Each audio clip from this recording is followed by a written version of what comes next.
সন্তানকে শ্বাসরোধ করে হত্যার অভিযোগ উঠেছে মায়ের বিরুদ্ধে।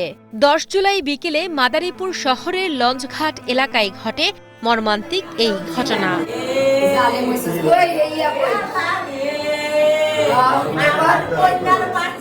স্থানীয় সূত্রে জানা যায়, স্বামী হালিম খানের সাথে পারিবারিক ঝামেলার পর বাবার বাড়িতে থাকতেন নিহত 2 শিশুর মা তাহমিনা আক্তার। এরই মধ্যে মানসিক ভারসাম্যহীন হয়ে পড়েন তাহমিনা। বর্তমানে তার চিকিৎসাও চলমান ছিল।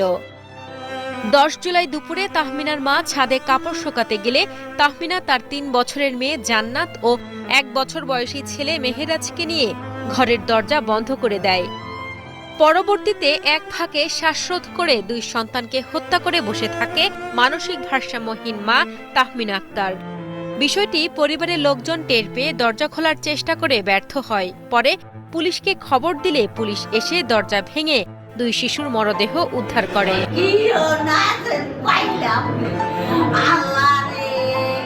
এই বিষয়ে মাদারীপুরের অতিরিক্ত পুলিশ সুপার মোহাম্মদ মনিরুজ্জামান ফকির জানান, 2 শিশুর মরদেহ উদ্ধার করে ময়নাতদন্তের জন্য সদর হাসপাতালে পাঠানো হয়েছে এবং মা তাহমিনা আক্তারকে আটক করে থানা হেফাজতে নেওয়া হয়েছে।